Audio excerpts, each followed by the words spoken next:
I want people to see that you can look up to us. You don't have to understand us, but you can respect us.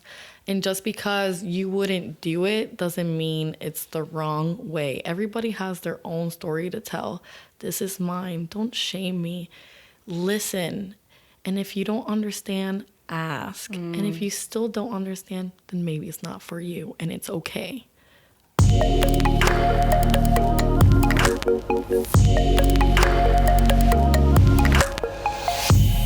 You're listening to the Aerial Hour, episode number 15.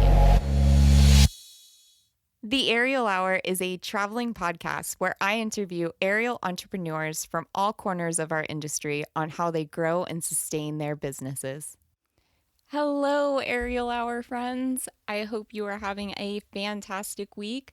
Before I get into this episode and into the intro for this episode, I just want to quickly throw out the things because this one's going to get deep. One of my favorite things happened this week, and that's that I saw a new review pop up. Every time I see one of these, it makes my heart smile so much and really just gives me the push to keep going. So please keep writing reviews on any platform that you find me. I'll find them somehow, some way. And I really appreciate every single person that listens to the show. Anytime I see a new place pop up on the map, we're closing in on the United States. It's happening. It's going to happen, but it's just really amazing to watch it grow. And I can't wait. Soon, very soon, I'm going to have a little bit more time to put into the show, and that's what I'm really excited for because you have no idea how much content I create behind the scenes for this show that isn't released, and I can't wait to share it with all of you. So follow us on the gram, find us on Facebook at The Aerial Hour on the platforms. You can look us up and follow us on Apple Podcast and Spotify and everywhere else. So now I want to get to this interview, and I just want to take a moment real fast and pause and give myself a moment because I need to be 100% honest with you guys of my experience prior to this interview. So when I started the show, I knew I wanted to reach all corners of this industry. I really fully believe that these apparatus provide a transformation like no other. So it didn't really matter what part of the industry you were in, as far as I'm concerned, as long as you're making a career out of it. I want to know how you're doing that because you're changing people's lives. So this includes studio owners, photographers, designers, traveling artists, anyone, again, that's in this industry. And this industry includes strippers or entertainers and sex workers. And so that means that I wanted to include them in this show and interview them. And I waited and carefully considered being in Florida and what my options were and who I wanted to talk to and who I felt comfortable talking to, because when I first started dancing, I was of the mindset that I did not want to be compared to a stripper. When I first started dancing, a lot of my guy friends were very much like, "Oh, so you're stripping?" And I was like, "No, you don't understand. This is changing my life. Don't compare me to a stripper." And this is so wrong and the wrong idea, and I'm part of the problem. And I now know that. But that was my experience because, I don't know, we're programmed to believe that that should be shameful. So I started dancing, and I think at first I was really into tricks. And so again, I didn't really see what I was doing, how that was related to stripping. And again, I was naive and ignorant. And so I just kept developing as a dancer. And of course, as we find out that you can't always just do tricks, and for pole dancers, floor work is part of it and body rolls are part of it. And that allows me to access a part of myself that I didn't know existed. And that, again, creates the change. So after a couple of years, I began to realize that my type of movement did in fact look like a strippers movement, and I was getting inspiration from strippers and the way that they danced. And some of my favorite dancers were strippers, and some of my favorite studio owners and traveling artists had come from a stripping background. And it really started to change my idea of what I had put together in my mind about what stripping was and why it even mattered to begin with. And then, we grow and we develop and we evolve, and my mind opened a little bit more. And I really do feel like they're as much of a part of this industry as anybody else. And we have so much to learn from each other. And so here comes today's guest. Today, I'm going to be sharing the interview that I did with NovaCaine, who is a self-proclaimed stripper, which I in fact asked her during the show what she prefers to be called, out of Daytona Beach at the time. She currently teaches at Apple Jelly Studios in St. Petersburg, Florida, and if you want to know where she's dancing at, you can check her Instagram. I'll link to it in the show notes so you can check out her weekly schedule. I really wanted to bring NovaCaine on because at the time I didn't realize that I had known her from when she had first come around, but I really loved her vibe and what she was writing about and what she was sharing and how she was dancing. It was like totally captivating, which we'll totally get into. But I really, really loved how she was talking about her life and her authenticity. So I asked her to be on the show. And she very willingly said yes, and I'm so, so grateful. And at the time, I asked her if we could meet up for a class. And I think, I'm at this point, I don't have an apparatus on the road, and I just want to get into a studio. But again, like being naive and ignorant, I didn't offer to meet her in her place. Although I wanted to interview her as a stripper, I didn't offer to go meet her in her place of work like I do with other guests. And she picked up on that and asked me if I would. And I was like, yes, this is so exciting. And honestly, guys, this was my first time in a strip club. And it was amazing. So I traveled to Daytona, first doing a ton of research because, again, I don't know much about this industry, and it's really important for me to be respectful. And so I did a bunch of research, and then I drove over to Daytona, and we sat down and we just started talking. And I think we talked for a couple of hours before the interview. And then we did the interview, and I learned a ton. And it really opened my eyes, and then I got to go to the strip club and see her work, and like she legit works. Like this is for real, like a job. And I don't mean to say that in like a disrespectful way, but it's just, I just have a newfound respect. I, of course, after a couple of years of dancing, developed a respect for strippers and entertainers and dancers, or however you choose to identify yourself. But after talking with her and going to the club, I found a new level of respect. So we get into so much in this interview, and it's long, so feel free to pause and do something else and come back and listen to some more. And I really hope that if at the very least, if you don't respect this, maybe you'll be able to listen to this and have your mind change a little bit. Even if you don't dance that way, or you would never do that as a job, that doesn't mean that you shouldn't respect it, or that you should feel ashamed of being compared to somebody that is doing that. If we could all just come together, we could be so much stronger. And again, I really do believe that we have so much to learn from each other, like stage presence, like for real.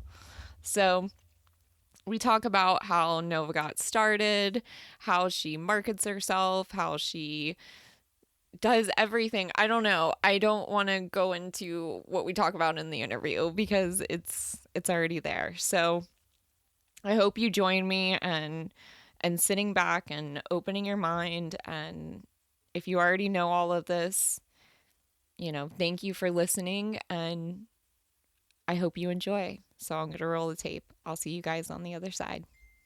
Hello, everyone, and welcome to another episode of the Aerial Hour. And today I am hanging out in Daytona Beach, Florida with NovaCaine. Hi, how's it going? Good. How is it going?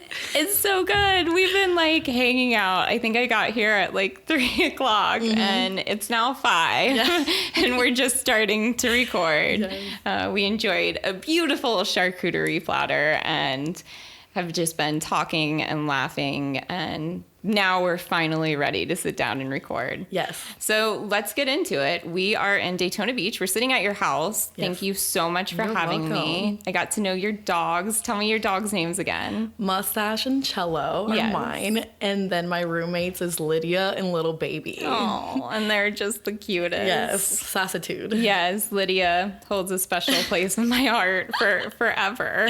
Forever. So thank you again so much for having me here. I've already had such a blast. So you are a stripper. Yes, I am. You are the first stripper I've had on the show, and I am so honored. I knew when I started the show that it was important for me to head to every corner of this industry to give a really full scope.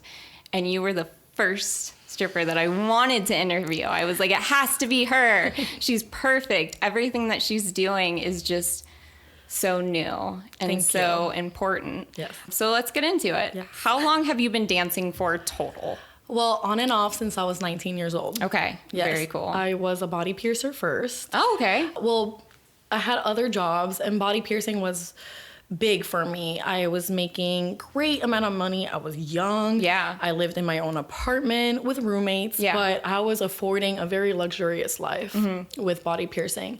And then the economy went down. And I went from making crazy amount of money to not at all to survive at all. Yeah. And one of my ex-boyfriends had an ex-girlfriend that's a stripper.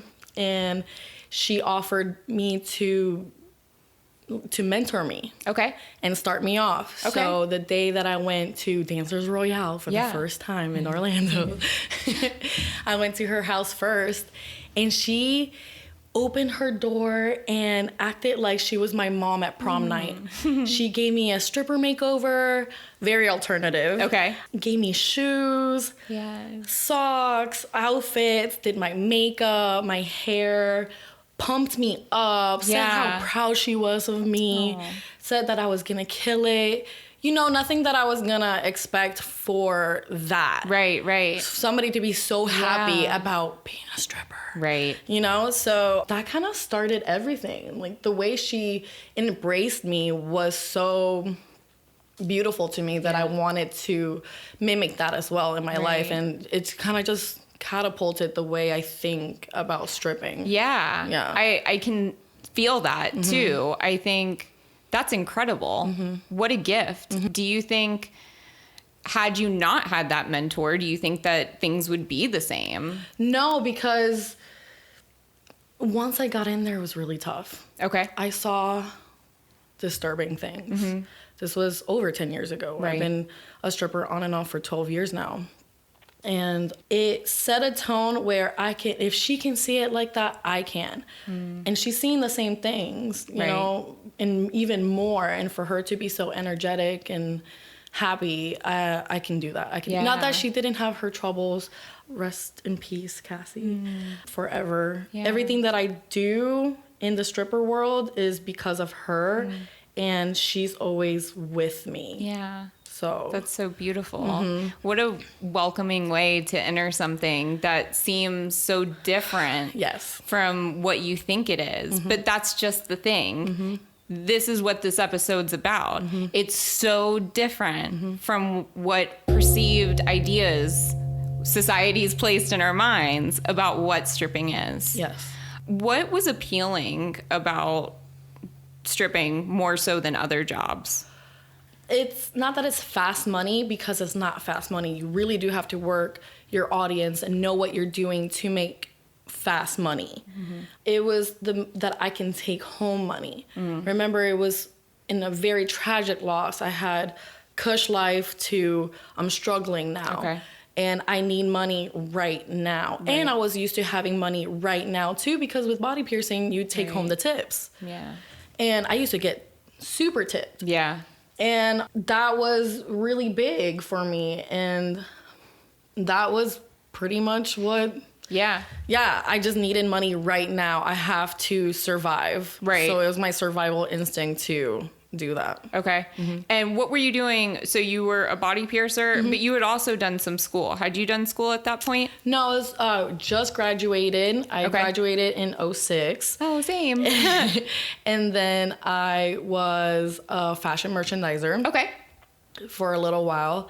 And I got an opportunity to work at a tattoo shop. I walked in, the owners loved me and my character and my tattoos at the time. And they were just like, we need a body piercer. Do you want to apprentice? And I said, yeah, I want to apprentice. And I started doing that. And when I saw I had a talent for it, I quit my other job. Yeah. And I did that. Yeah. And how long were you doing that before you started stripping? Maybe a year and a half. I was very new, and then everything changed. Right.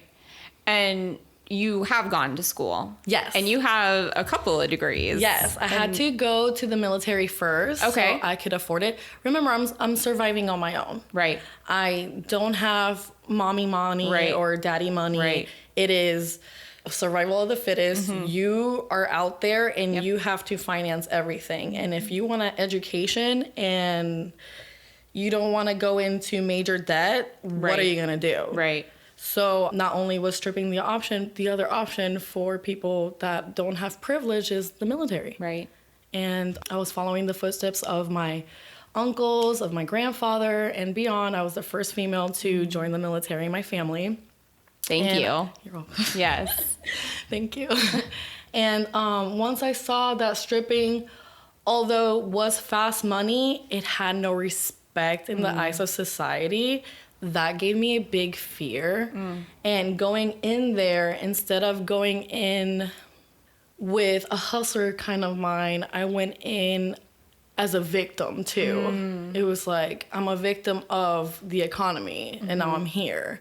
And although my stripper mom was really happy, I'm still fighting that inner, and I had old men, saying these things to me, and it was just traumatic for me. And it was really, really hard. But I saw tricks for the first time ever on the strip club, and tricks that I never thought anybody could do. To me, this was like gymnastics. Yeah. Like, what is happening? It is, right now? Yes. People do this? Yeah. Right. In the strip club, I didn't. This was over 12 years ago. I didn't know.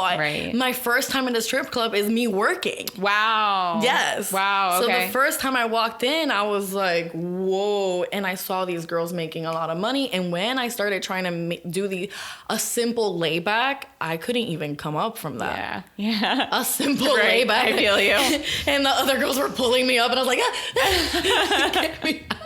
That couldn't have lasted long with you. I'm sure it was like a week later you're doing it. No, I could not do the tricks.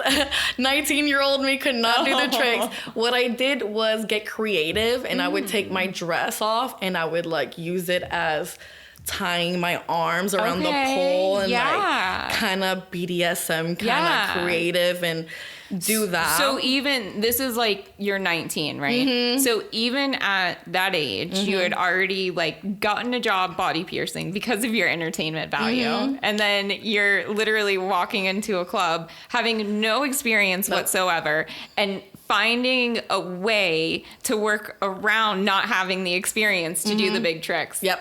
Entertainer, like you're just straight up an entertainer. And I had a customer say that the second I came off the stage, he came up to me and he said, I've never seen that before. Yeah. That's so cool that you did that. That shows how creative you are. Right, absolutely. And that kind of always stuck in my head, that people like to be entertained and see something that they don't usually see. Right.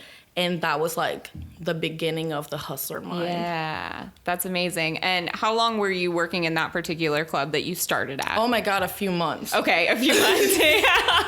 I couldn't. Okay. It was so hard to be next to these goddesses on, Okay. you know, doing, and these are not poles. These are huge poles. Wow. Plastic, huge poles. They're like 4 times the width of a normal pole that we pole dancers dance today. Right. So strippers around everywhere are dancing in huge plastic poles. God. Yeah, and doing the same tricks, iron X's, jade splits, all this stuff in huge plastic poles. Mm-hmm. Mind blowing. Yes. Just mind blowing. Yes.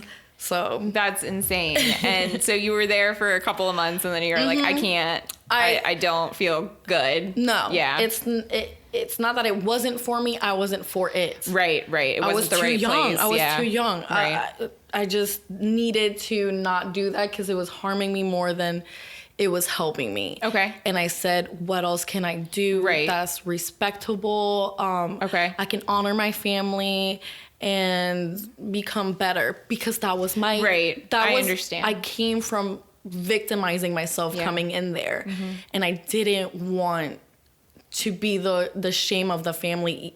I was already the shame of the family because of my tattoos and body piercings, you know, and now I'm a stripper. Right. So it was, I was just not ready for it. Okay. And I joined the military. Okay. And so how long were you in the military for? For 3 years. Wow. Okay. I signed up for 4 years, but I fractured my hip in basic training. Oh my God. Passed basic training with a fractured hip.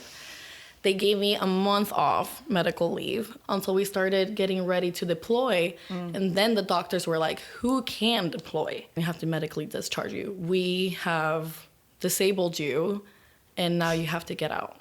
So I did all the Iraq training. And then 3 months before deploying, they started my medical leave. That must have been really hard. Yes. I went in to honor my family. I went in to have a career. I went in very proud of myself, being somebody that's athletic and was top of the classes and the running and all that stuff. And everything that I had stopped. And then it was pain. 24/7, no matter what I did. And I had to stop the career that I thought I was going to have. Yeah. It was really tough. It was really mentally and physically tough. And so, God, that's just so unfair. It is. It's really horrible. I imagine that had to take a toll on your self-esteem and self-worth. Yes. I'm 21 years old and I'm disabled. Right. I get it. And just to be like, okay, well, we're done with you. Very cold. Very cold. I'm so sorry that you had to go through that. But it's my story. It's just. Right now, I wouldn't be NovaCaine without it. Yeah. So it hurt then, and now it feels. So it's okay. It's all right. Am I changed for life? Yes. Will I always have this problem? Yes. But I learned how to live and cope and thrive. And now I get to teach other people to live and cope and thrive. Yeah. It's worth it, you know? Absolutely. So after your discharge, what did you do? I came back to Orlando and I got introduced to the pole dancing community. Okay. So at that point, it was just strictly club. Yeah, to that point, my first experience was stripping at Dancers Royale for those few months. And then I went to the military, got out. I was a stay-at-home mom. Okay. I was a wife. Yeah. I had the picket fence, the house, the dog. Bullshit. Yeah. The life that everybody wants. And I was like, no! Nothing wrong with that life. I'm just, But I'm more fast-paced than that. I was an athletic kid. You took my feet away. Yeah, right. Absolutely. So you come back and then how did you find studio spaces? Oh, it wasn't a studio first. Okay. It was a bar with poles. Okay. Very cool. My friend was like, come take a class. Okay. And I am like, I just had a baby. I have this disability, so Right. it's really hard to lose the weight. And my first class, I always say that it was like I had chicken grease on my hands because I could not hold on to the pole. I would grab the pole and just slide down. And no matter how much dry hands I would put, spray, like that's that spray that's Tight really grip. sticky. Yeah. Still, I would still slide down. So that's how I started sliding down. I didn't have any kind of strength before the disability, even though I was athletic. Yeah. And after the disability, I really had to work and dance and dance and dance. And what really changed it was my husband at the time buying me the pole for home. Okay. Because then I'm not in front of people and it's just me. Experiment, play around, figure out what works. Yeah. Well, that's what catapulted the whole journey in the internet too. Okay. Because I was watching So You Think You Can Dance. Yeah. And I was super sad. And I looked at the poll and I was like, if I can do that they're doing on that, would it do something for me? Yeah. Because I'm watching these people and I'm crying and they're crying. And I just saw like the emotional release. It connected to me. So I knew that I was going to leave my husband at the time. And I put this song, Pink, the family one. Family Ties. Yeah. And I put it on and danced. And I recorded it because I wanted to see how ridiculous I looked. And when I saw it, I saw a little bit of what I saw on TV in me. And I didn't even know I had that in me. And then I posted it and people started freaking out. And then I danced to another song that meant a lot to me and I posted it. And then more people started freaking out and it just snowballed from there. Wow. And I started walking around and people would be like, oh, it's you, you're the pole dancing girl. Yeah. Oh my God, I look up to you. Oh my God, can I have a hug? Can I take a picture with you? You've made me cry. This and this and that. I even had cousins in Puerto Rico who people would show them my video and they would be like, yeah, that's my cousin. Wow.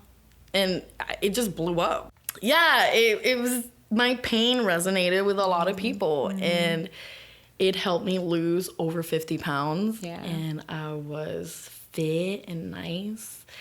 And I started feeling sexy again. Yeah. And my pain went from super chronic to, okay, it's there. Right. I can live with this. Yeah. I can live with this. As long as I got movement, I'm got good. Movement, yeah. I'm walking. And then I got too cocky. And I thought that I could go to the gym, even with a personal trainer. And I thought that I could do the weight-bearing thing. And the next day I woke up and my hip was 2 sizes. And then the next day it was 3 times its size. And it felt like I had like popcorn in there. Yeah. And I couldn't walk. I couldn't put weight on it. And it changed my life again. Yeah. It was a traumatic experience all over again. Right. And I had to go to a professional. Yeah. I went to the VA and my doctor said, oh, Google hip exercises, you'll be fine. Here's some hydrocodone, here's some Flexerol, here's some ibuprofen. They said that they couldn't do anything. So when I went to a chiropractor, I got told to go to them. And he changed my life. Yeah. He gave me my wings back. I'm so sad that the VA didn't do anything for you, but I'm going to serve you because you served me. Yeah. And he served me for 2 years. I used to go to his office 5 times a week. Wow. The most painful, traumatizing. Right. I'm traumatized, guys. Right, I'm going to say that a lot. I say #triggered a lot. Yeah. Because I use it as a joke now. Right. But that pain, and to get rid of that pain, to get rid of scar tissue, to put your bones back together where they're supposed to not make your muscles so inflamed. Right. It is not easy. Right.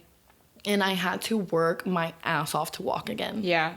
Continuously. Right. For those 2 years. It wasn't like I got good. So this is 2 years. 2 years that you're coming. Yeah. When I get better though, Right. I'm good. Right. I'm pole dancing. I'm doing performances. Right. Da-da-da-da-da. And then it's a relapse. And then I relapse. Yep. And it's always something not related to the pole. Right. It's never the pole Yeah. that hurts me. I moved my washing machine 2 inches to the left. Right. I'm back in the hospital. Yeah. It's like 2 steps forward, 10 steps 10 back. million steps back, and I have to and my whole body just stiffens up. Yeah, right. And I'm shaking. It completely changes me. Right.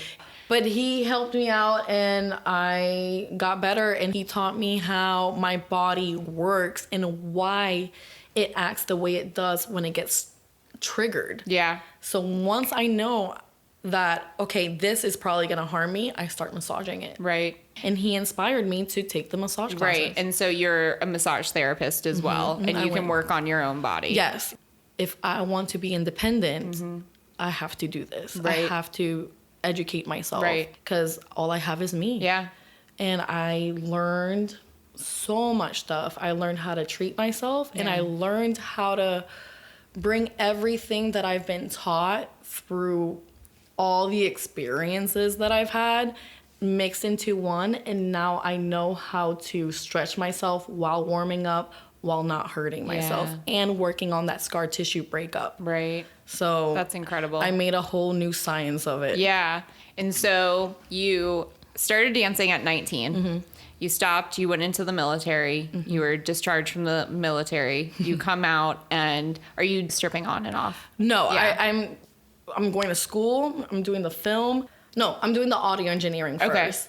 Okay. I decided to leave the house. Okay. And then I also started stripping and teaching pole dancing. Okay. So I was going to school, stripping, and teaching pole dancing, and being a mom. Wow. That's a A lot. single mom. Right. It's so much. With a disability.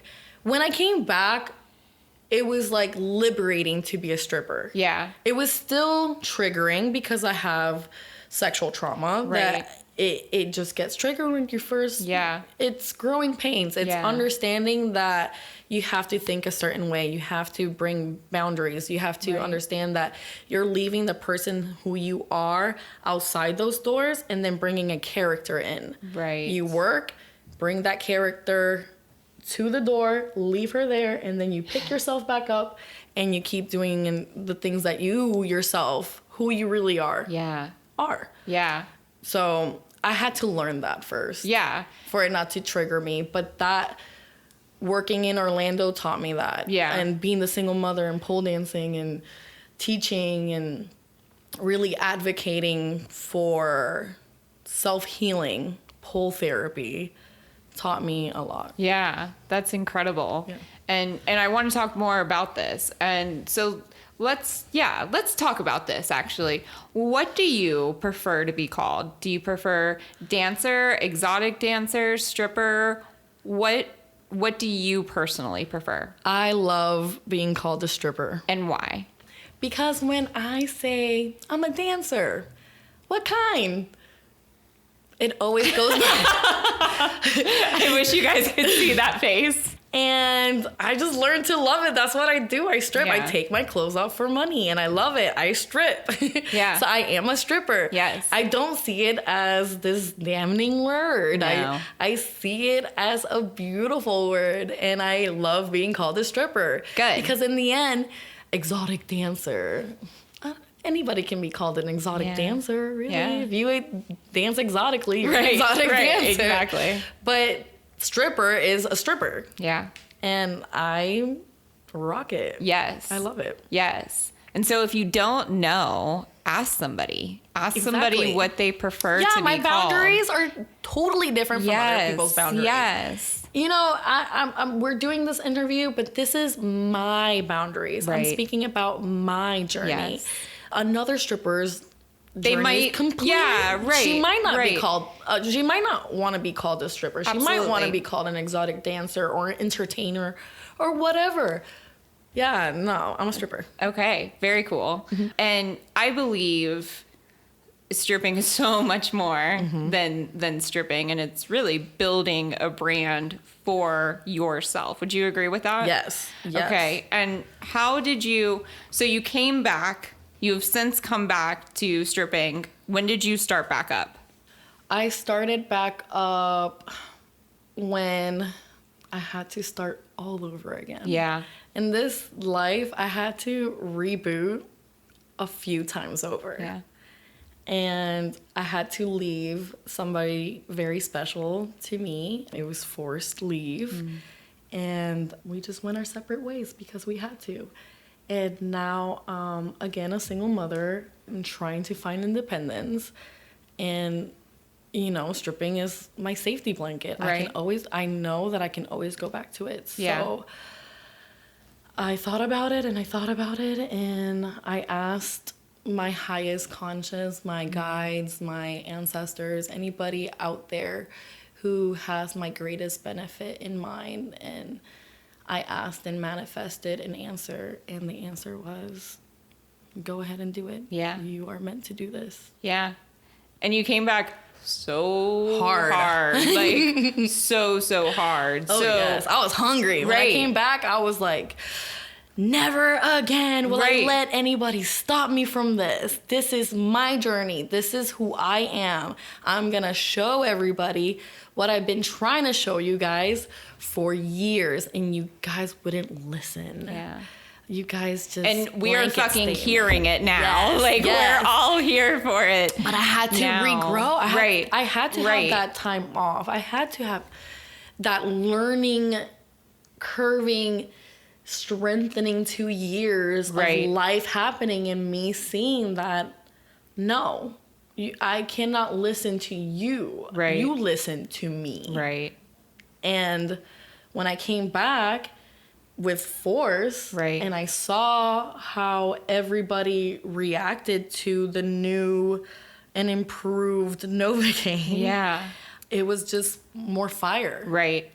And so you like started establishing yourself as a brand. Yes. NovaCaine Yes. is your NovaCaine. brand. Yes. And how did you go about establishing that? Like, how did you decide, like, okay, I can't be this person anymore. I'm going to be this. And how did you figure out who she was?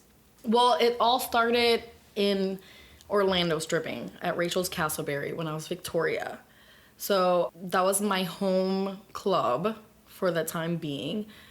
But Orlando likes a different kind of class of stripper, and I just wasn't fitting in. It was really hard to sell my brand, and it was hard to see what my brand was because nobody was taking it. I was making money Right. because I was talented, Right. but I knew that there was more to it. And I knew that I wasn't resonating to people. So How did you know that you weren't resonating to people? Like, how did you it see was that? really hard to get lap dances. Okay. It was really hard to get people to come to me to give me money. Okay.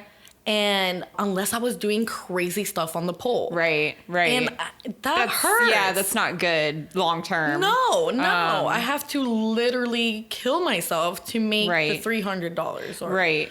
the And so $400. you're seeing this and you're like, well, you know, they're not getting it. I'm not getting it. It doesn't feel good. And so where did you go after that? My friend said, why don't you work in Daytona? Yeah.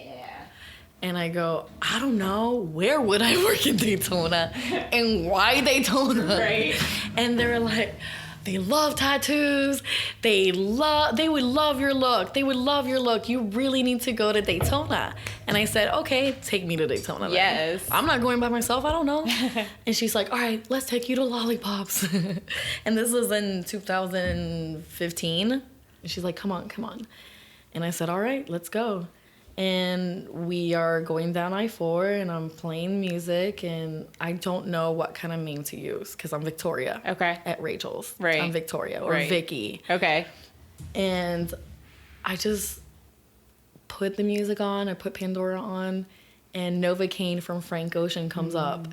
and it's about a sex worker, and it's about a lady that's smart and beautiful and just numbs his pain away, and he can never find another NovaCaine. He's trying to find her again and all these other women, but there's just one NovaCaine, and I love that. It was just like, yeah. And I truly believe that great entertainers and amazing entertainers are named after iconic legends and iconic people, and I thought that NovaCaine was so iconic. Yeah. And so I took her, and so I go in there with my friend, and they ask me, "What's your name?" And I say, "NovaCaine." And he looked me up and down. He's like, "All right." And then I go to the DJ, and the DJ's like, "What's your name and what music you want?" And I say, "Rock, the harder the better." Yeah. Like, I'll give me some corn, give me System, give me like, I'm angry. I want to dance it away. And he's like, "All right." And he announces me on the stage, and people freak out. It's awesome. And then the guy that asked me for my name the first time, he came up to me, he's like, "I understand now." Yeah. I totally get it. Right. And then I had people ask me by my name. "I've heard about you. I've heard about NovaCaine. Bike Week came.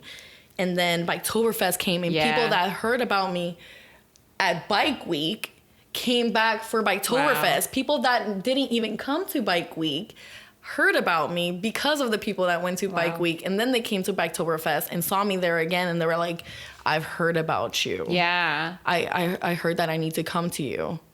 And that was so awesome. So people are resonating. Right. They like the look. Right. I don't scare them off. They love the tattoos and the crazy hair and the crazy heart slaps and just everything that I'm doing. Yeah. And so you're there, you're like, okay, people are getting it. How do you sustain this? You evolve. You evolve. Yes. Okay. You evolve. You don't stay stagnant. Just because they like this one day doesn't mean that the Saturday crowd will like it. Friday crowd is different than the Saturday crowd. The Saturday crowd is different from the Sunday crowd. So you develop different hustling techniques throughout the week. You can't be the same Saturday girl that you are on Monday. And you can't be the same Monday that you are on Saturday. At least that's in my perspective. Right. And you just develop yourself in many different ways until it finally all clicks together. Okay. And you just know. Okay. Do you travel to like other clubs to kind of increase your visibility, or are you performing? I know you've started performing in the pole community. Yes. So does that help increase your visibility as far as building your brand? Yes. Okay. I think that the stripping really put me out there, and me being an outed stripper, not being one that shies away from being on the internet. A lot of my sisters do not. They can't get their picture taken. Right. They can't. There's so many strict rules for them because it would change their lives and not for the better. So I decided as a humanitarian to be their representation and to out myself and use it as a way to communicate what's really going on. Yes. Like, let me be the one that articulates who we are. Thank you. And you do it really well. I really appreciate the way that you speak and the choice of words that you use. I think words are so, so important, and especially how we use them. And I think you do a really great job of representing and giving an actual view of what it is to be a stripper. Yes. So you're traveling now and you're performing in pole shows, you're gaining visibility. When you first initially went into the strip club, not maybe your first time, because I know you had somebody kind of bringing comes up. Yeah. Right. But like when you first applied, what is it based on? Is it based on how you look or your pole tricks, or? So I'm sure it's different across. It's different across. Right. It definitely is about the look. Okay. There's clubs that won't hire me because I just don't fit the look. Okay. I am not skinny enough. Right. Or I am too tattooed. Right. Or I just don't fit in. So they, like Rachel's, I had to start day shift. Okay. They would not let me work night shift. Crazy. Not at all. Until I proved myself and they saw how people reacted towards me. Okay. So what I did was I just stayed too long. I didn't stop at like the cutoff for your day shift. Right. And then they started night shift. So I was just like, oh, I'm not going to get out until they kick me out. Yeah. So I just went super hard on the pool, and the managers finally saw me, and they were like, who's that? Right. And once they saw that the night shift people liked me, then they were like, okay, you can work night shift. And that's when you turn into night shift. But still, it was better money, but not what I feel I'm worth. Okay. And there's strip clubs that you have to apply and you have to dance in front of them. I've never had to do that. Okay. I just go come in, and I've also been recruited before. Okay. Grandview, I came in and they recognized me from before. And Grandview is where you're currently at. I work right now. Yes, and that's in Daytona. Yes. Yeah, I came in there when I was, asking my higher self, my higher conscious and everything, should I come back to the stripping world? And I went to Grandview as a customer with my friend. It was his birthday. And we went in there and I asked and I got my answer. And that night before I left, Riley comes up to me. He's like, hey, you're NovaCaine, aren't you? Oh, and I go, wow, you remember me? I changed my hair. Yeah. My tattoos are different. My body's different. Right. Everything is different. Yes. And he came up to me and recognized me. That was so wow. And he's like, are you coming back? And I said, yeah, I am. Yeah. He's like, you're welcomed over here. That's awesome. And I started and hit the ground running. Yeah. And so how long have you been there now? I would say 1.5 years. Okay. Mm-hmm. And what does a typical shift or week look like for you? Do you kind of get to set your own schedule? I do. We are independent contractors. Okay. So we pay to work there. Okay. And what does that structure look like? Most of the clubs that I've worked at, the house fee is paid by the time that you're in. Like if you sign in at 7, it is $20. Okay. But every hour it goes up. Okay. And I've seen it go up to 60. Okay. Or plus. And that's based on, I'm guessing, the time and the day and the how time many period. Just the time period. Just the time. Okay. So you signed in at 11, you pay this much. Okay. You sign in at 7, you paid this much. So, question, if you're like trying to save money, do you sign in earlier? Okay. Yes. Yeah. A lot of people that start at first, they don't come when it's super popping. They come before to get to that mode. Because remember, you still have to get into that mood. Okay. You're coming in and you have to get into a mood. Yes. Tell me about that. What and that's all part of the character, I'm guessing. Okay. You're developing a character. So you develop a character, you develop your niche, you develop what you see people resonate to. Because when you're a stripper for yourself, but you're a stripper for everybody else. And a lot of people don't understand that. You have to understand what the customer wants because you are your business. What you do to your body is the same as what a business owner would do to their studio or their business or their product. So my body, the way I put my hair, my makeup, my nails, what I wear, my shoes, how I speak, everything is an investment to that character. And you have to get into that character. Remember, who you are at home and who you are at the club are two different things, but the same. Right. But two different things, two different characters. NovaCaine is a heightened character of who I am. Right. I took out my best parts of me and made her into an exaggeration. Yep.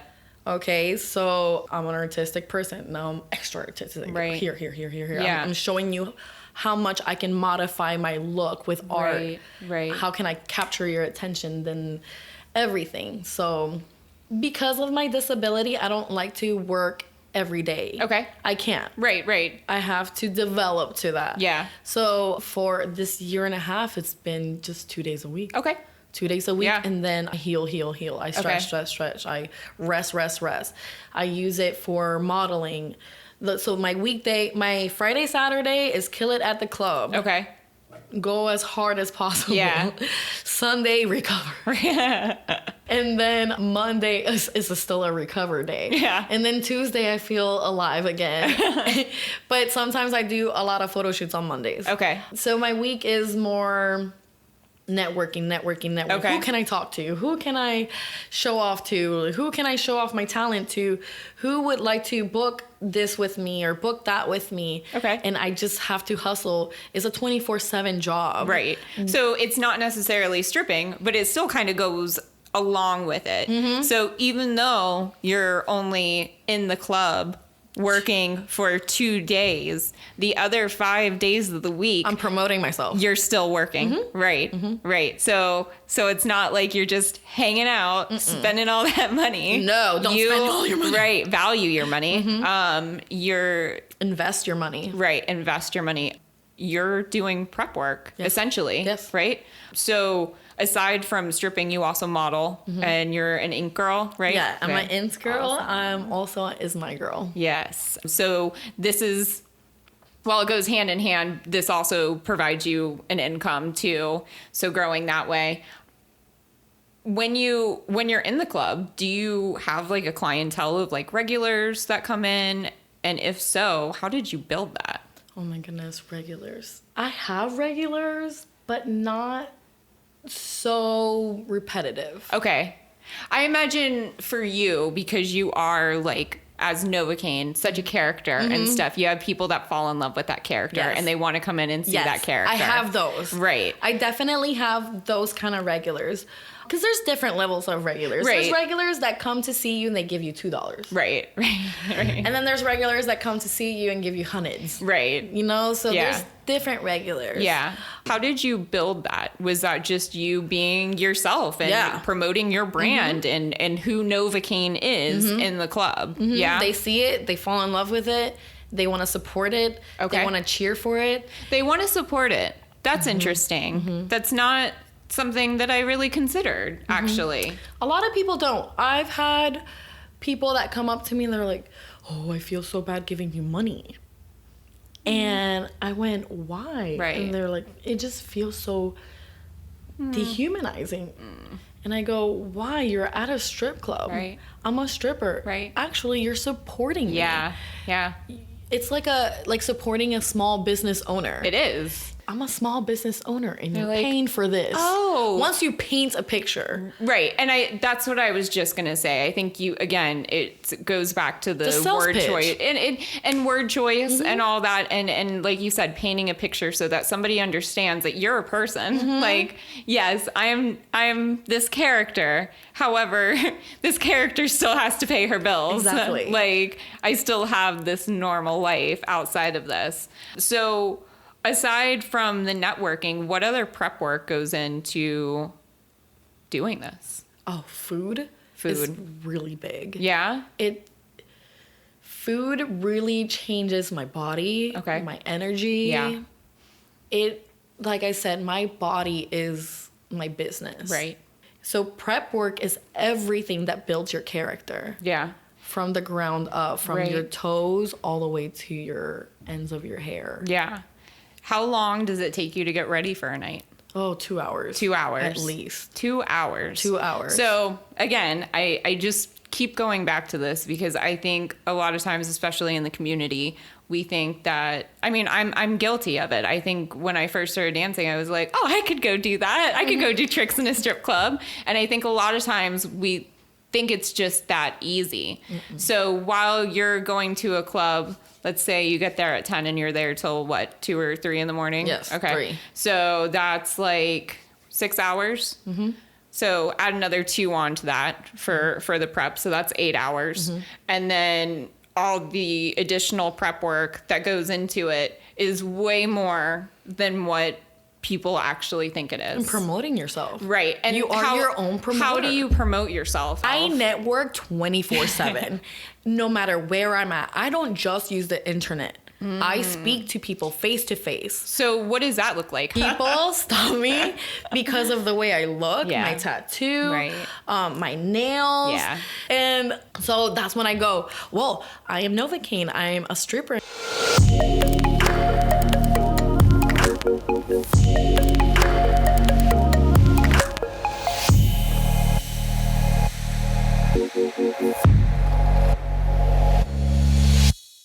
So I want to talk a little bit about the difference between pole dancing and stripping. I feel like one's a sales job and the other is a hobby. Yeah. When did a lot of research for this episode because I really wanted to make sure I was not only being respectful, but asking questions. I continuously see and hear like, I could do that. I've got pole tricks, I could go and do that. But what I saw was like, this job is sales. Like you're not like, I know that your club in particular loves tricks and stuff, but that's not the norm. You're not just up there pole dancing. Like that's a very small facet of the job. So can you tell me a little bit about like what in your job makes it different from pole dancing? We are enticing you on purpose and putting monetary value on it. Whereas pole dancing, you are opening up something that you didn't have before, and you're using this apparatus to work out not only your physical self, but your inner self. Mm-hmm. Whereas stripping, we're monetizing a talent that we have, a talent to entertain a man or a woman, and in a very sexual and sensual manner. You can do all the I've seen girls, even in my job, I've seen girls do 5 million tricks, right, and not make any money. Right. Sometimes I do 5 million tricks and I don't make money as much as the other girl that enticed and gave attention, a specific kind of attention to a person or a couple. Right. They're there to get turned on, not to see pole dancing. Yes, that's it. But the pole dancing, while enticing them, while doing it, it's a whole different look than coming into a studio and doing it to learn a trick. Yeah. So you have to turn on people while doing tricks. Yeah, that's not what I do. I am, and not by mistake either, on purpose. Right. And not just turn them on enough to grab their wallets and get their hard-earned cash and give it to you. Right. Enough for you to live off of. Yeah, right. It's just a different kind of movement. There's exotic classes and everything, but that wouldn't work in a stripper setting. Right. And no. It's only entertaining as performance level stuff. But yeah, it's different. We have to. I'm gonna get really explicit. Yeah, you gotta pop that pussy while pulling. Yeah, you gotta step your pussy game up. You have to own that sexuality and hone on to it and look at people and entice them and do things that the other girl didn't do. And it's the same tricks done differently. Ooh. And for different reasons. So as you're doing it for a hobby, I'm doing it to survive. So a bitch gotta twerk her ass off. It's just... your movement is different. Yeah, it's more animalistic. It's, I'm humping you. Yeah. Whether I'm on your lap or not. Right. You're fantasizing about that. You're going to go home and think about the things that I did to you. Yeah. Whether I did them or not. Right. So it's just a different thing. Yeah. In your opinion, what characteristics make for a good stripper? You gotta have thick skin, first of all. You can't come in there being weak-minded or letting people hurt your feelings. You're gonna hear that you're fat. You're gonna hear that you're too skinny. You're gonna hear that your boobs sag. And you're also gonna see people waving you off like you're a fly. You have to be strong enough to be like, all right, fuck you. Right. This person then. Next, right. Next, and not take it so personal. You're also going to hear people's trauma. You are a therapist to them. So not only are you turning them on, you're also listening to their problems. You're also embracing that time that you have with them. You have to be a strong person to not carry their weight. You have to cut the tie, or you're going to feel their weight. Right. Because you're going to hear everything. Yeah. Oh, if you just fixed your titties, you would be a killer stripper. Oh my God. He was right though. But, hearing that, it's hard, Yeah, you know? Right. So you have to have thick skin. Yes. You're thinking about how you can brand yourself and being intentional. Yes. Taking care of your body. Yes. Food, water, sleep, vitamins. Yeah. And then thinking about yourself and monetizing the whole thing. That makes a good stripper. Yeah. Yes. Go. And I'm sure many other things. Many those things. are characteristics. Yeah. So and understanding that you're doing this for the crowd, not just for yourself. Just because you like something doesn't mean they like it. Yeah. Right. And you're here for them and they're here for you. And there has to be some kind of compromise. Like, yeah, I really like this, but that's not going to get me paid. So I got to do this. So I got to do this. So shifting and seeing the reactions. I am very aware of the reactions I get. So be thick skin, be creative, care about your everything. Yeah. But not care too much where you carry it on you. Jesus. This is like, yeah. And just keep at it. Yeah. Trial and error. Trial and error and trial and error. And so that's probably advice you would give to somebody that's maybe considering stripping. Or is there anything else you'd say? If you're considering stripping, understand that your life is gonna change. People's views of you are gonna change. Your love life is gonna change. You're going to change. I have spoken to so many dancers and strippers at different places, and we all say the same thing. The strip club gives you a one-on-one on who you are. It's like a magnifying glass. Your true self will come out because you have so many opportunities to do good or bad. What are you going to choose? You know, so you got to be a very strong-willed and understanding character to yourself. Okay. You have to know who you are. Don't trigger yourself because you think that this is easy money. This is the hardest kind of money you're ever gonna make because it's showing the true mirror of who you are to yourself and to others. So if your will is not strong, you're not gonna be a good stripper. Don't even try it. So are you mentoring girls? Yes. Okay. There's just always something Yeah. I do. It's like I said, I like to go in somewhere and make it better than what it was in my own way. Yeah. You know, not to be egotistical. No. But it's important because, I mean, simply because somebody did it for you.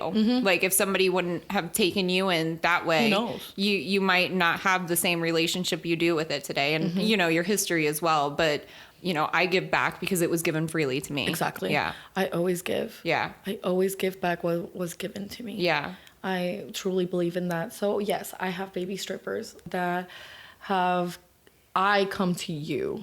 Obviously, you're going to want me to mentor you. Right. But I have to see that my time won't be wasted because it's so precious. Yeah. I want to see you work hard, not just lay on me and have me save you. Right. I'm giving you here. Yeah. Do as you feel. Right. And because I picked you, I know what you could do with it. And that's my investment. Right. Yeah. And I think that, you know, I think in the aerial community, we have a lot of that. Like we are, the apparatus is like the catalyst to finding yourself and everything. And a lot of instructors and studio owners and traveling artists, they have this ability to see people's potential before they even know that they have it.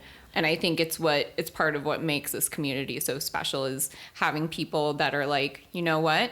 I know you don't see it right now, but I know what you're going to do and it's going to be amazing. So let me just support you and help you get there. It's a lot of responsibility and it's just hard. It's not just pole tricks. No. It's a whole different world. Yeah.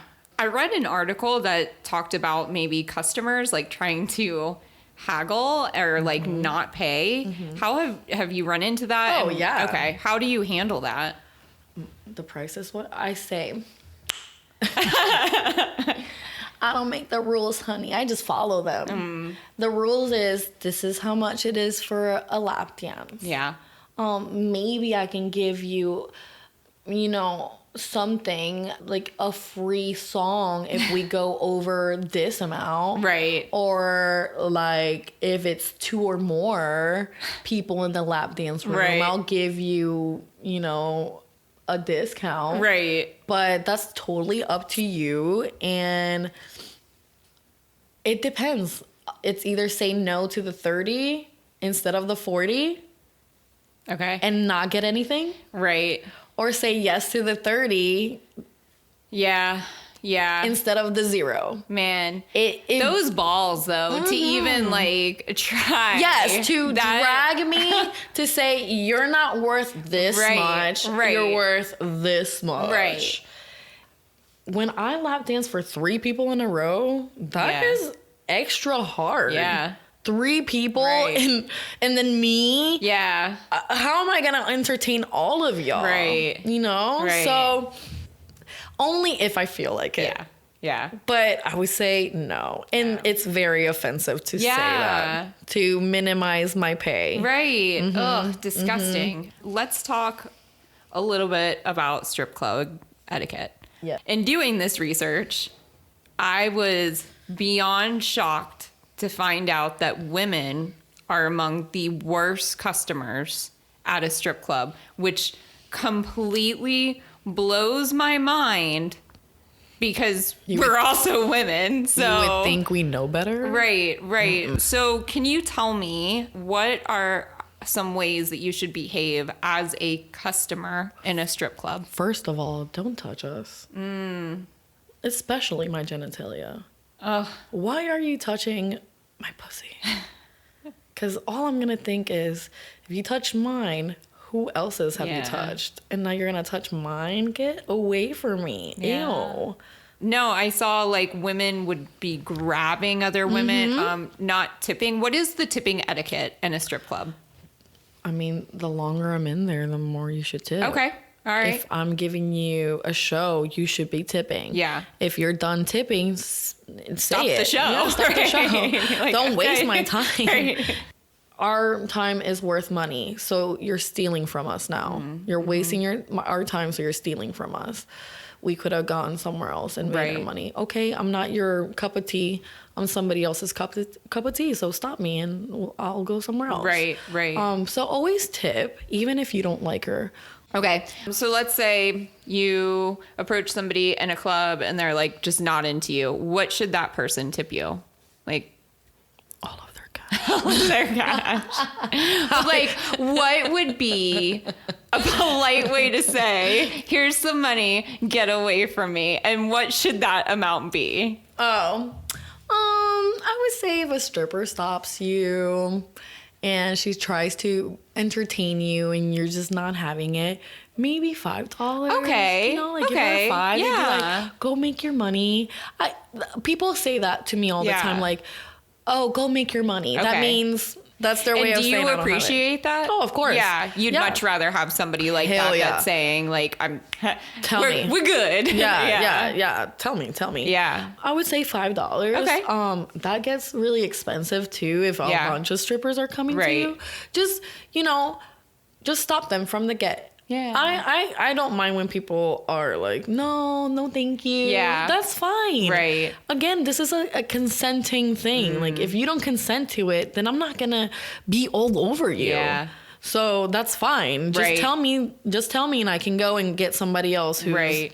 tea is my flavor. Yeah. I'm their flavor. Yeah. Just don't be rude. I've had people brush me off like as a person. Yeah. How would you like to be turned down? Right. In the most respected way. Just Yeah. we're waiting for somebody. Right. Or go make your money. Or Yeah. anything that is Polite.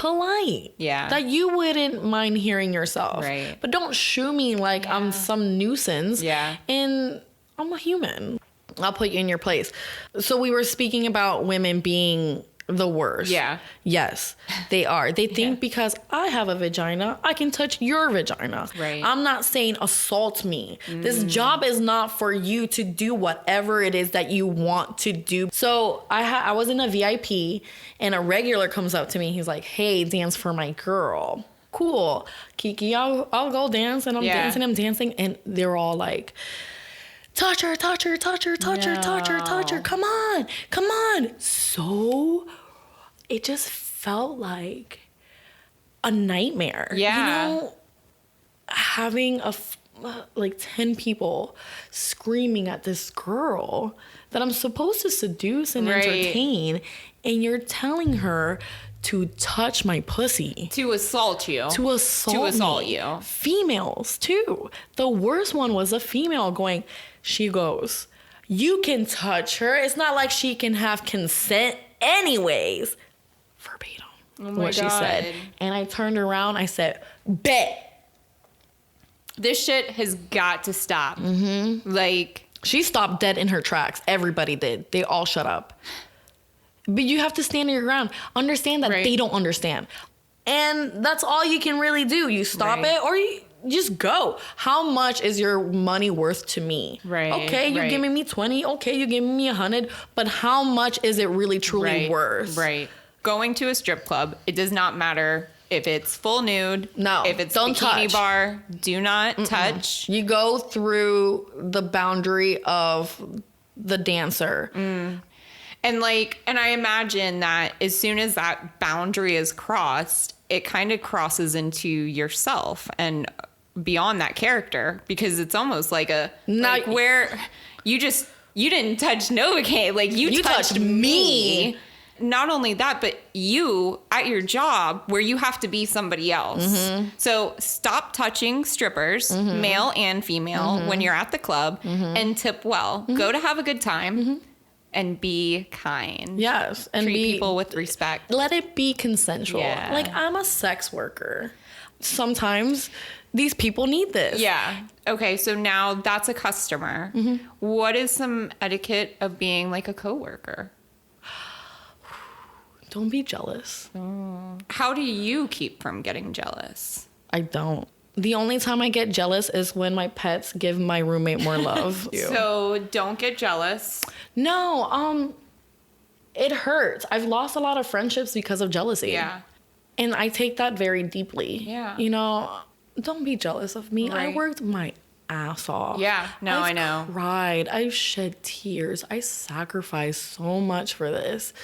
Don't be jealous. It's always, I feel like people are always jealous of the result, but not of the work. Like, I consistently hear about what we're doing traveling. Oh, I wish I could do that. I'm so envious of you. And I'm like, please, if you only knew how much I cry, I gave up, how much I sacrificed. Like, there's nothing here to be jealous of. You can do the work too. So that popped my jealousy thing. Yeah. Don't be jealous. Don't steal.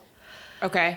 I've had shoes stolen. I've had somebody try to steal my money. It's such a betrayal. Yeah, we're here. We're all here. Like, why? Is there a way to be supportive of each other while still being competitive? Oh, yeah. How do you do that?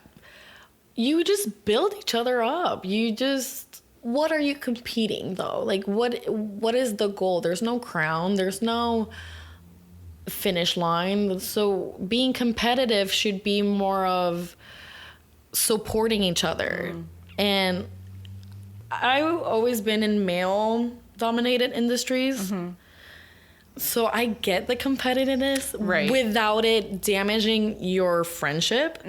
With females though, what I've seen is if they're jealous, they try to break you down, damage your name, damage your shoes, Right. You know, like, why can't we just both step up and be queens of our own thing? Right. Like, there's plenty of money for both of us, or the three of us, or the four of us, or the five of us.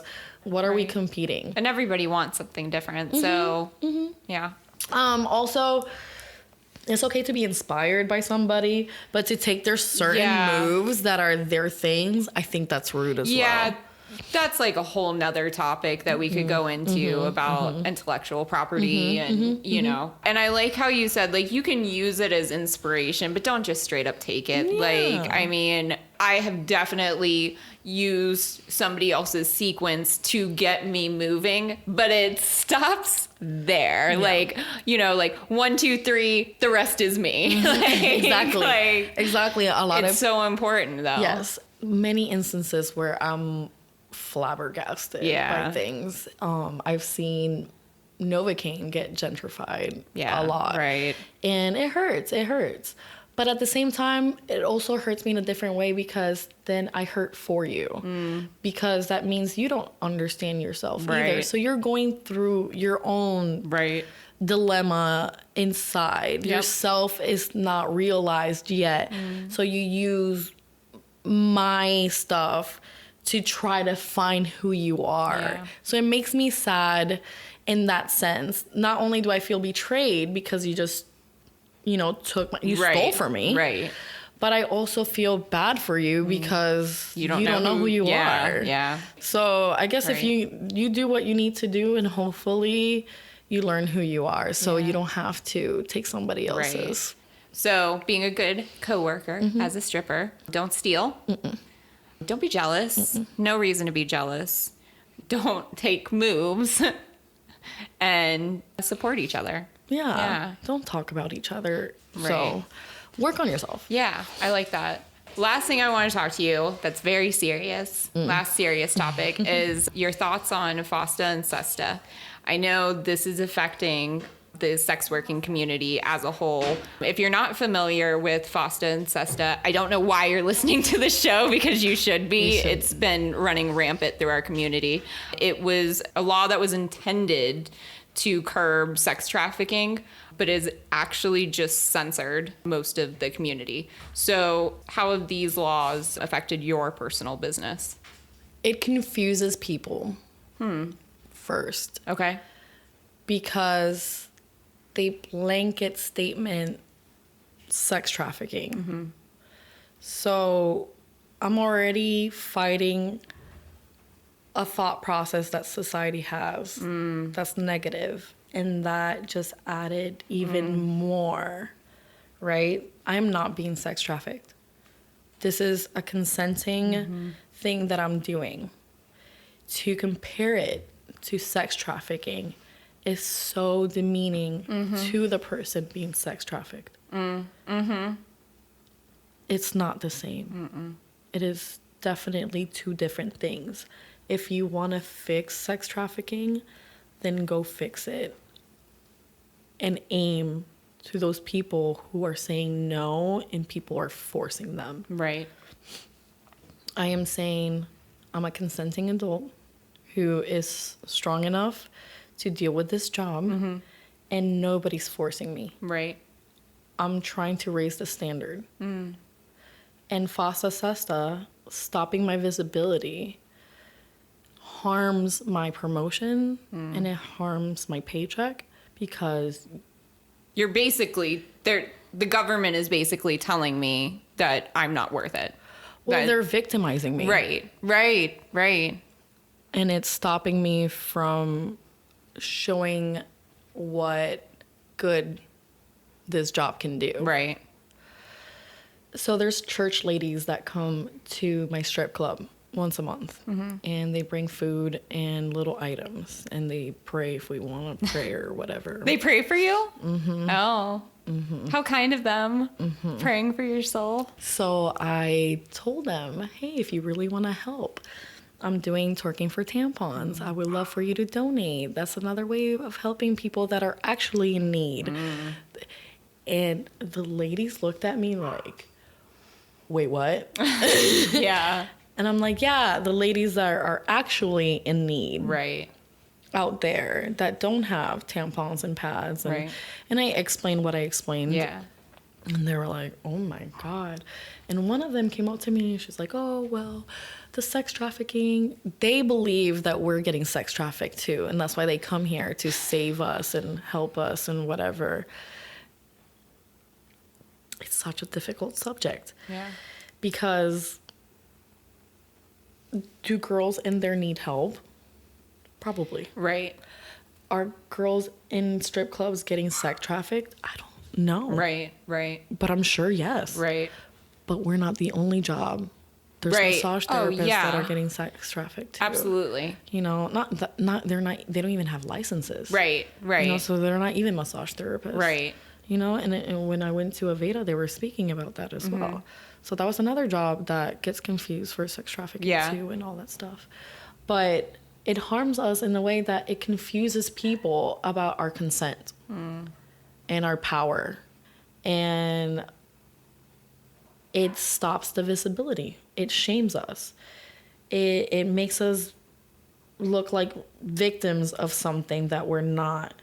And if we were, then yes, help that person that's being sex trafficked. But not everybody is under that. Right. And if we're consenting to showing whatever we're showing and doing the sex work that we're doing, then let us be us consenting adults. It's just so offensive for the people who have been sex trafficked to be compared to somebody like me. Consensually deciding to do this. Yeah. Right. It's disgusting to me. It is. So, well, Fosta Sesta, it was just a way of privileged people thinking that they're saving us without talking to people that have been sex trafficked and people that are doing sex work. So I think it was a very ignorant way of trying to help and saying, we helped. And the people that don't know are going, yeah, they helped. Right. They're like, oh, this law, it's great. Yeah. Sex trafficking, ending it and curbing it. And that sounds fantastic. I sat with billionaires the other day, a few weeks ago, and he spoke to me about the Fosta Sesta. He asked me. Right. He was just so intrigued. And he was like, wait a minute. So, wait, what? What? It's not helping? Yeah. Like... And I'm like, does it look like I'm being sex trafficked right now? No. That is such an offensive thing for both parties. Yeah. But in his, he's a billionaire. In his privileged mind, he couldn't fathom a person coming to the strip club and working there. And he interviewed me pretty much for hours while we were eating dinner. And in the end, he was just like, wow, you really educated me. I didn't know. God bless you. Da, da, da, da, da. And that was really cool to see. But we're not the same. No. Go find a way to actually help these people that are trying to survive a very traumatic thing in their life and take that and use that.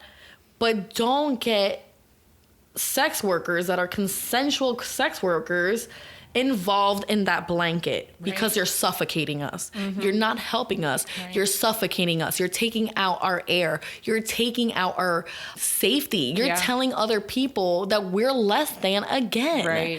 You know that, okay, maybe they understand that we're consenting, but we're still gonna diminish you into a shameful place because we don't want to see it anymore. And I feel like that's what it is. And I wrote for UPA about the Fosta Sesta. They have it up if you want to read that.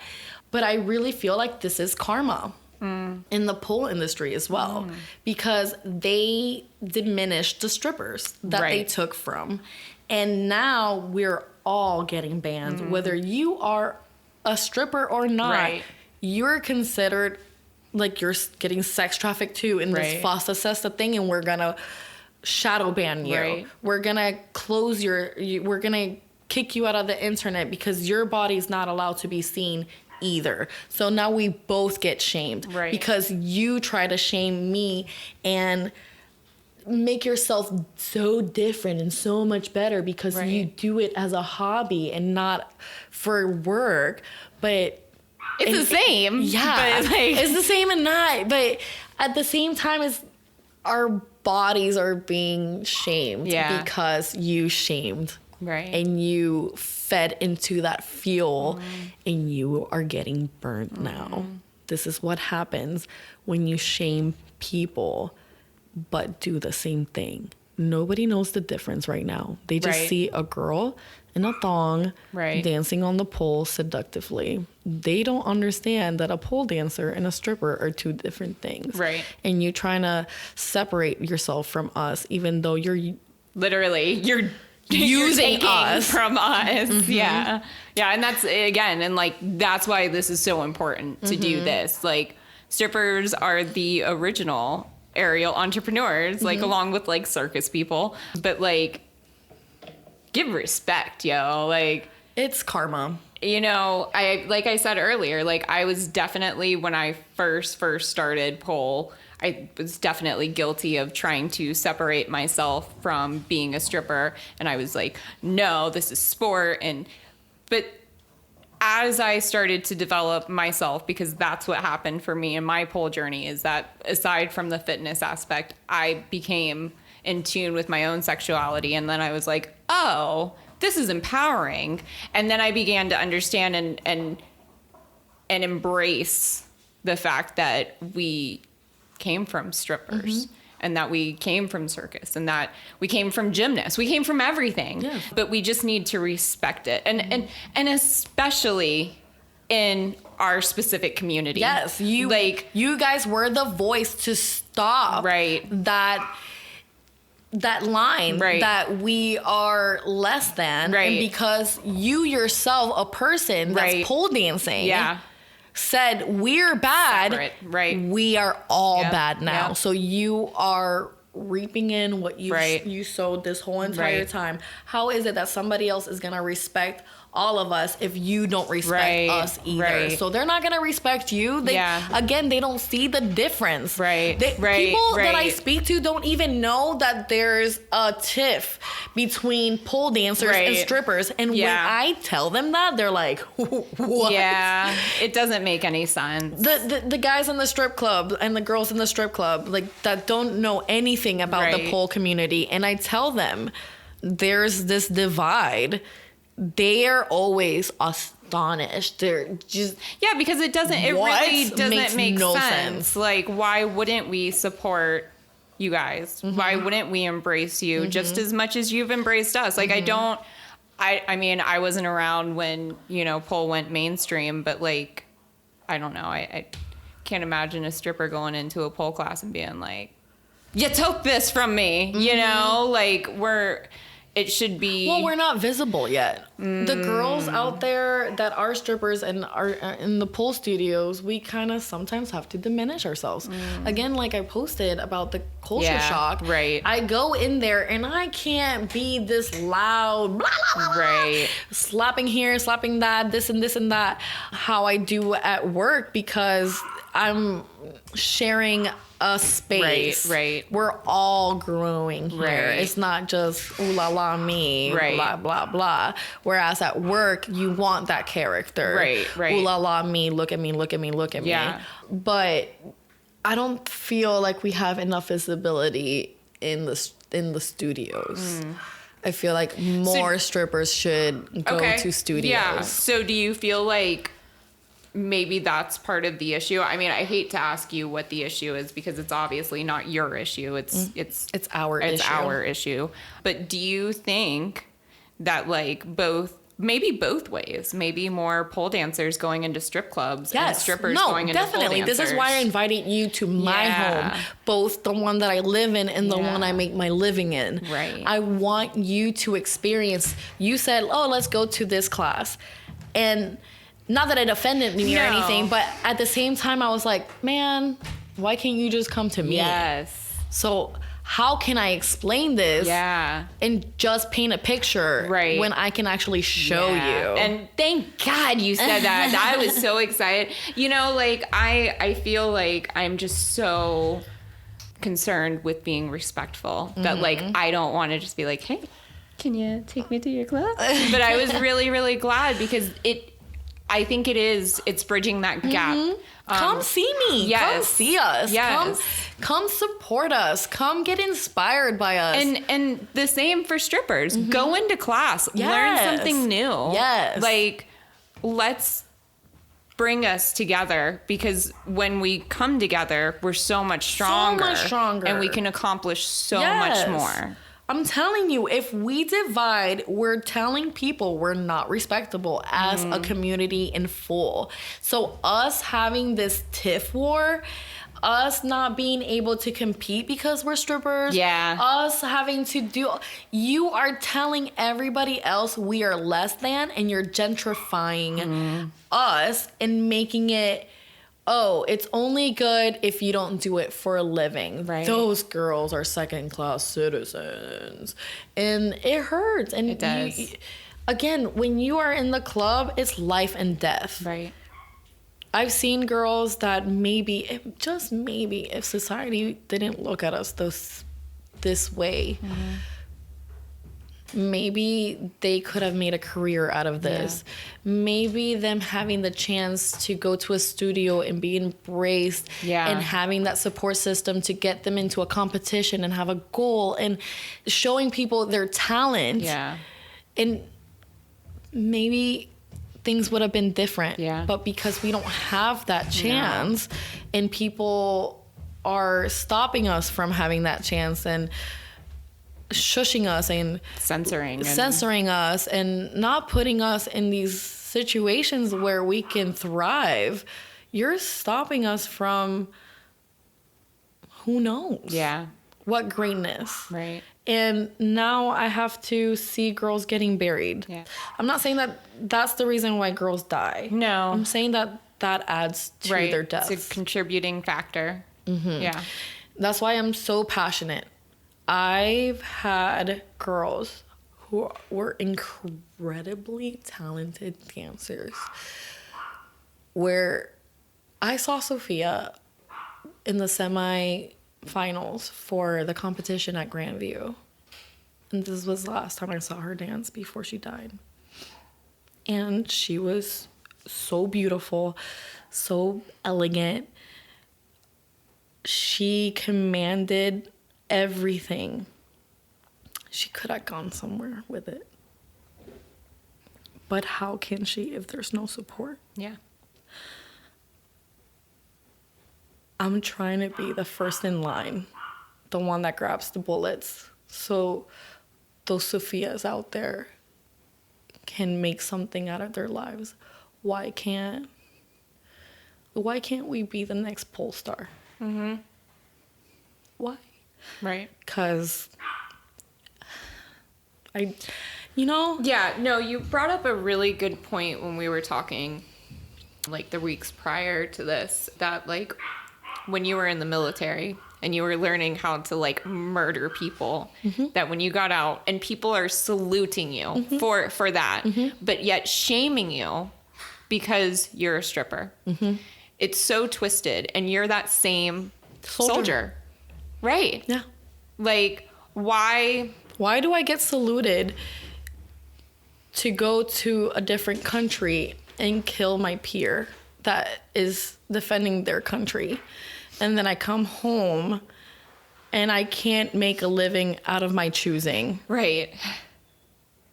It really comes from within me, from my heart to do this. It's so many layers of people that I'm trying to help. Yeah. Not only the patron, not only the couples, not only the woman, but just everybody to take the shame out of sex. Yeah. We manifest life with sex. It has such a crazy, amazing energy to have sex. And we can really work towards expanding the fruit of being sexually empowered in this society that is learning to empower different sexual orientations. You know, I feel like us as a community in general in the world are very scared of sex still. Oh yeah, definitely. And my job is to start that conversation, to educate, empower anybody I can touch, because we all have sex or choose not to have sex, but still sex is a number one topic in your life. Right. Every single day. Yeah. You choose to either have sex or not have sex, be asexual or not be asexual. Right. Let's be the generation in the century that takes the shame out of sex and see where that leads. I cannot see it leading something to the ground. No, I see it empowering. Yes, love. Yes. And, Yes. energy Power, exchange love. and all of it. It's self-reflection. Yeah. It's just, oh man, I want to help people, and this is what my brain told me that I should do. So I'm trying my hardest. Yeah. No, you're doing it. I mean, you're definitely doing it. And I just want to, I don't want no more Sophias. I want more NovaCaines out there. I want more pole stars coming out. I want people to see that you can look up to us. You don't have to understand us, but you can respect us. And just because you wouldn't do it doesn't mean it's the wrong way. Everybody has their own story to tell. This is mine. Don't shame me. Listen. And if you don't understand, ask. And if you still don't understand, then maybe it's not for you, and it's okay. I will never understand calculus. And it's okay. Yeah. You know, it's not my thing. Right. So stripping's not your thing. Yeah. But don't shame me. You're hurting more than just me. Yeah. You're discriminating against people that have raw talent. And you're not giving them A chance to go anywhere. And because the community that uses our apparatus shames us, you're telling everybody else that they can. And there's just no outlet. And hopefully this also creates a new conversation. Yes. That like we can be together. Yes. And even have differences, but Yes. yet we can still be together and support each other and respect each other and treat each other with kindness. And this is why this was so important. But now I want to just make it really, really fun. Yes. To end on a fun note. So we talked a little bit about your bouncing titties and how you discovered them and everything. When you discovered it, did you immediately know that this was going to be your thing? A little bit. A little bit? A little bit. You were like, okay. Because I have that thought process of how can I monetize everything? Right, that business. I am obsessed with monetizing any kind of talent that I have. Because that's what makes me money. Yeah, right. You know, I want to make the most money out of my night. You know, where the girl makes $300, I monetize so much, I don't make $300. I make more than that because I thought about that. So when I had that little flick getting the cereal box, it's just like ding ding. Yes. Like because I'm such a good twerker already, it was just titty twerk to me. It clicked. And that's why I practice it until I mastered it. Yeah, you refine your craft. And when I went to the club and the first time I did it, when I saw that reaction, I just knew that I had to do it. And I do it all the time. And I do it for performances. And nobody can deny the power of my cha-ching. Yeah, no. It's the best. Like the crowd at Nocturnal when I did it. Ding, ding, ding. Yeah, no, like, okay, so next question. What was the favorite performance of yourself? So I can tell you mine because it was Nocturnal. It was the very first Nocturnal show that Dawn and Natalia had put on, Red Hot Heat. And I went with my girlfriend and NovaCaine came on stage and I was like, who is this girl? And then she bounced her titties. And that's all I could think about. And I went home and I told Phil, I was like, oh my God, you won't believe this. This girl can bounce her titties without touching them. She like bounces her chest. It's the coolest thing ever. So that was my favorite performance of you because at that point I didn't know who you were, even though I had known you before. I didn't realize that you were that person. And it was just like this, like, I got hit by a bus. Like, who is this girl? You were so captivating. The song, like, I was already obsessed with that song. It was Problems. I don't know the singer's name. Black. Okay. And, like, I had already been dancing to that song. As soon as it came on, I was like, oh, who is this girl? Okay, so now I've told you my favorite performance of you. What is your favorite performance? Definitely Nocturnal. Really? Red Hot Heat. Okay. Why? Because it was the first time that I got to show NovaCaine. Okay.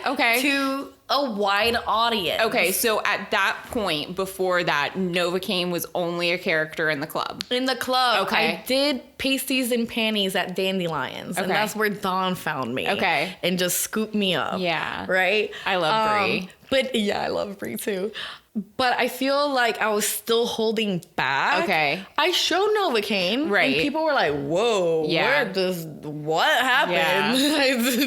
But it was my first comeback performance since years. Yeah. Right. And performing at the strip club and performing with pole dancers, for pole dancers, are just completely different. Right. So it was, I couldn't even breathe, you know? So, and Wait, you were nervous? I was nervous. I was shitting myself. Yeah, no, seriously. I was dying inside. People hold me to a standard, and that's my biggest fear. Yeah. If I can't meet that standard, oh my God, I failed. Right. You know, and that's an artist dilemma, right. You know? So, because no one's ever going to know if you think that you failed. It's probably like they will perfect. know because I will post it. I will cry about it. So I'm very open of how I feel because I want people to express themselves to me as well. So obviously I have to express myself. So you're like nervous to go on Nocturnal. I was so nervous because now it's like, okay, this is my second performance. Right. And it's not a studio either. No. And that venue is pretty perfect. Amazing. Especially I would imagine being in a club, working in a club. So just to paint a quick picture, Nocturnal is a monthly pole show that happens in St. Petersburg, Florida. And it's almost like a speakeasy. It is a speakeasy. It's in like the basement almost of this building. Literally I call it an underground pole show, and it's literal. You have to underground. like go downstairs, and like upstairs there's like a restaurant, and then downstairs it's this like very like red lit couches and big comfy chairs, and it's like I would imagine it's a really perfect venue for a stripper to come and be like, hey. Feel way more comfortable than you would feel in a studio. And I mean, honestly, like even just, I did the, I don't know what month, maybe September. I did the September Nocturnal show. And as somebody that doesn't like perform often, I was more comfortable being in that venue because it was so intimate and the lighting and the vibe of the whole room. So so that venue I would imagine is really conducive. Yes. And even like when I did Dance Filthy, even though it was a stage, it's still different from the club. You're so high up. Yeah. Whereas Nocturnal, you are face to face. I love that. That to me, I am a stripper. I touch people. Right. I like to touch people. I want to dance on you. I want to show you that. You know, and when I can't touch you, I can't. It's just different. Yeah. And I felt right at home. Yeah. It was just such a, but it was intimidating at the same time because it was my first show not at a studio and not at a strip club. Yeah. It's like this weird middle ground. Yeah, right. But people went nuts. Yeah, like nuts. Legit nuts. It was perfect. That was just, I felt like I finally was myself. Yeah. I finally opened the door of, don't be scared of showing who NovaCaine is. Again, it's so hard to do NovaCaine at a studio because it's very sexual. It's very I am putting my leg behind my neck and popping my pussy. I am bouncing my titties. I'm touching all of me. I'm twerking all of me. You know, and I'm coming to you and I'm taking off. I'm ripping your shirt off. You know, I'm going for it. Yeah. So it's it was awesome to be able to do that, and that Dawn gave me the chance to do that. And then when I did it for Twerky Day and I showed the even more ratchet side, because that was very intimidating as well. Yeah. Now I have... Right. You have this huge killer performance. You gotta meet that. That I went to a shop and they were playing my video randomly. Right, That's how iconic that was. That I walked into a random shop and they were like, we watch your video. Yeah. Look, click. And that's NovaCaine. Yeah. So how do I keep that momentum going and keep NovaCaine showing all the things? I always tell Dawn, I have so many things to show you that I have the chance at the club because I can dance for 30 minutes straight. Right. Not just 3 minutes. 3 minutes or 4 minutes. Right. I'm dancing for 30 minutes. So I have like this library of hoe ass shit that I do. And I have to feel comfortable because who I am is very reserved when it comes to my body. Okay. I'm just getting comfortable right now doing what I'm doing and showing off what I'm showing off without carrying that stigma in my back as well, because I am in this society too. Right. You know, and I know the kind of backlash I could get because I've already dealt with that before. So the hoier I am, the more backlash I could get. And I have to not fear that and just take it as is, not victimize myself, but more of superheroes get enemies too, you know, or they get the super villains too. So it's okay. You know, I'm still doing my thing, and I'm still showing that you can spread your legs and still be a respectable woman. And just believe in what you're doing. Because if you don't believe in what you're doing, anybody can take it away from you. But once you believe and cater to that belief, there's nothing that can stop you. I am a respectable woman, no matter what kind of job I have. So I want to show everybody that, and you're giving me that opportunity, and so many other people, UPA, Soldiers of Pole, the Queen of Sexy, she's given me so many other opportunities. You know, I'm a writer as well, so I call myself a stripper journalist now. I like that. I'm ready to say and write the stories that have not been written yet. And you guys need to listen to that and understand it and support it. And support it. Be an open ally. How are we supposed to know that you really are pro us if you don't say so? I can't guess. And if you are an open ally, you will inspire others to be open allies, and that visibility is finally gonna come out. I think that's where we need to change. When people ask me, what should we do now? I say, be visible. Right. Be visible. In that you think this is wrong. Open up. Just like rape culture tells men to be the one that stops your friends from saying this, and that.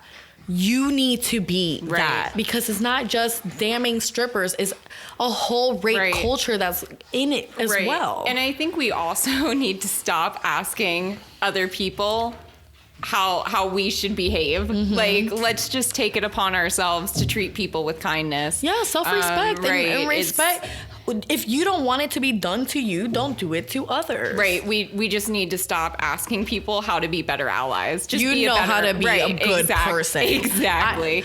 If you want to be a better ally to strippers, aside from being open about supporting strippers, go to the club and hire us. That's a big. I am so grateful that Apple Jelly Studios opened up their studio. Shout out to Amber. Yes, Amber, thank you so much. And I made those girls cry in there because I have to open you up to open those legs up. It is something, it is not easy. It goes hand in hand. You have to be comfortable with yourself in order to be able to do that. And I have to get you there. And I did. And those girls opened up, and those girls learned so much. And I learned so much as well. So if you're going to support us, hire us. Let us compete. Let us teach at your studios. Let us workshop. Let us Be that change. Yeah. Be that change. If that pole dancer can get sponsored, why can't I? Right. You know, so you want to support, you want to make that change, Yeah. call me. Yeah. Call Absolutely. me, DM me. Yeah. Tell me that you will hire me. Yeah. Tell me that you want me to perform. Tell me that you want me to bring more stripper friends Right. out in the community. Yeah. Sponsor us. There's girls out there that even though they're strippers, they're still struggling. Right. You're a stripper Right. for a reason. Right. You're not a stripper because, you know, Right. you don't got it hard. Right. You're a stripper Right. because you need money now. Right. I don't, my bills don't get paid by just stripping. Right. Whereas these other girls, That's what they got. that is Yeah. it. That is it. It's just stripping. They can't do anything else. They don't want to do anything else. Right. And it makes them money, but it might not be enough to cough up $200 a month for a studio Right. or a workshop. Or Right. So these girls, they need our help. Yeah. They need our help. Let's make some scholarships. Yeah, Let's make right. something that helps us as well. Definitely. And be an ally that way too. There's so many things that you can do Right. that can help us. Let's talk about it. Yeah. Ask me. Ask for NovaCaine. Well, we got a little bit off topic. So that was your favorite performance of yourself. Oh yeah, that one, and I really liked "Pull for a Purpose." Okay, the Dirty yeah. Dancing Okay. one that I did. Jamila DeVille came after I performed. Wait, and- was this year? no. This was Jamila. 2015. Oh, wait, yeah, I'm sorry. I was thinking Janine Butterfly. Yep, I was there. Jamila- Okay. She had the fins. She did it like a fins. Yeah, okay. Yep. And I did the dirt. I don't know if you watched. yeah, that. no, I remember. Mhm. Okay. Yeah, that was very iconic to me just because I rented or bought those DVDs that she Okay, had. yeah, So yeah, when yeah. I first started, I had that, and then I did a performance, and for her to run into Yeah. the fitting room and be like, "Oh my god, God. you were amazing! I was shocked. Oh my goodness!" She gave me her personal number. Oh my God. You know, like to have these pole idols that I Yeah. look up to and come Right. up to me and they're freaking out. That was amazing. Yeah. So the Pull for a Purpose was definitely big on my list Yeah. as before. Okay, and then Nocturnal as Nocturnal NovaCaine. as NovaCaine. Okay. Those two worlds. Yeah.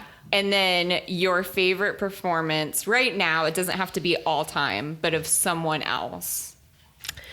The one that changed my everything, my life, my just fire to really just be that hoe was the Queen of Sexy at PoleCon when she took off her top and there was no pasties. Oh, yes. Anne-Marie. Yeah. Okay. Yeah. I call her the Queen of Sexy. Oh, my God. Yes, that was. She- and she was just like out there Yeah. with her arms out to Yeah. the side.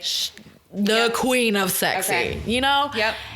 And I saw that I was bedridden at the time, and it was like the first stripper that I saw in the pole community. Same. We must.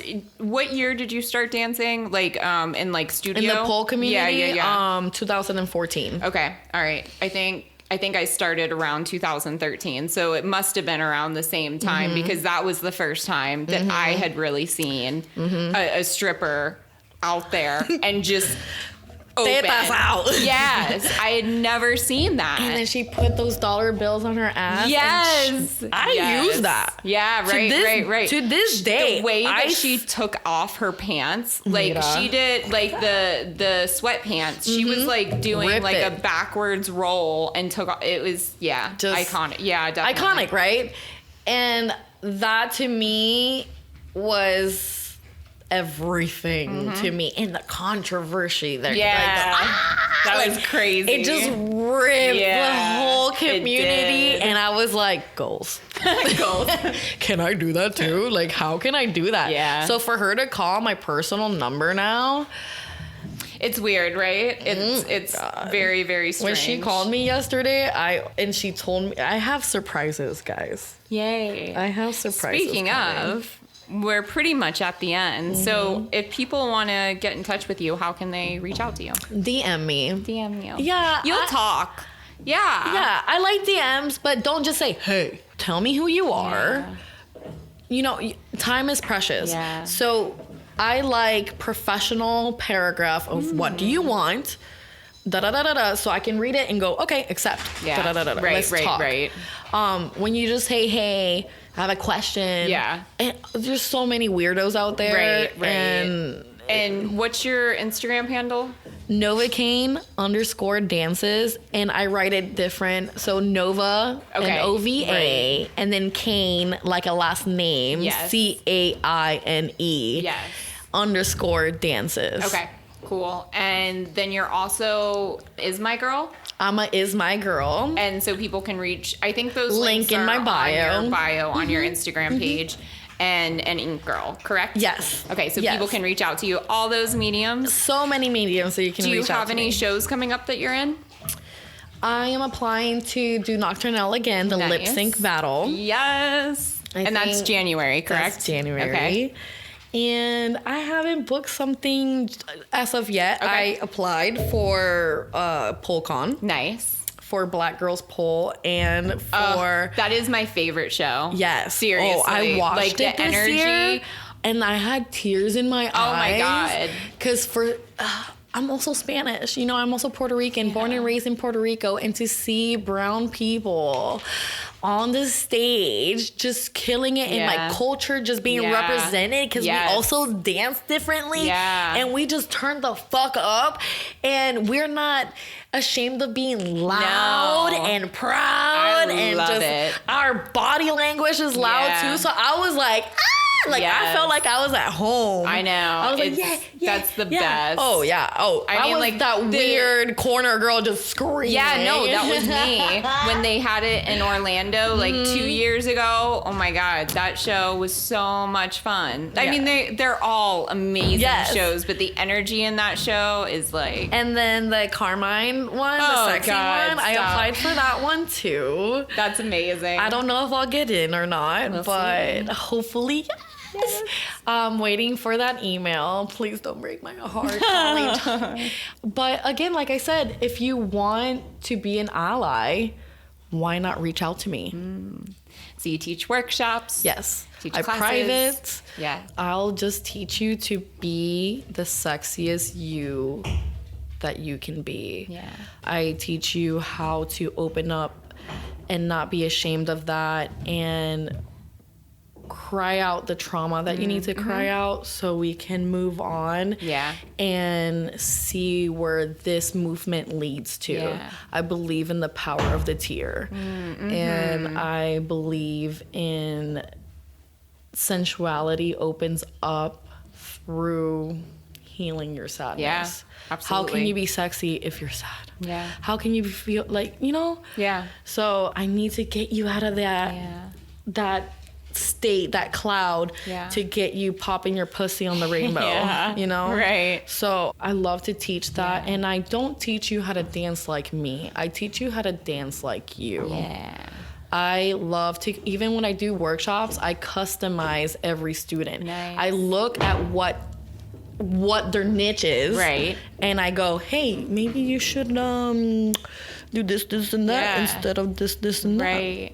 And then I go to the other student, I'm like, I like the way you do this. Maybe if you do it like this, you might find this. Yeah, and then they go and do it, and they're like, I didn't know. I didn't know. Yeah. And we're all in the same workshop, and we all learn different things from that one trick that you asked me to teach you. So I don't just teach you my little tricks in here. I teach you how to make it your own. So get after her, people. Yes, please. Yes.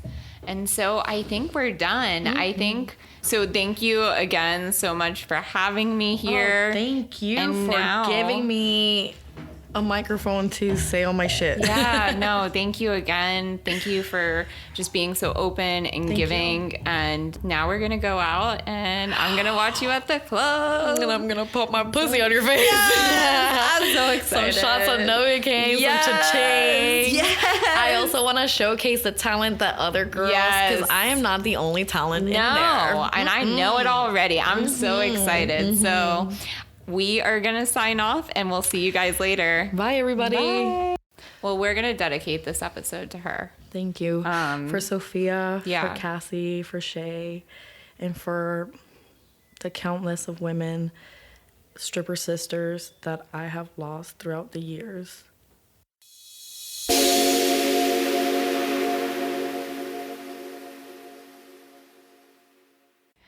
I hope you guys enjoyed this episode just as much as I did recording it.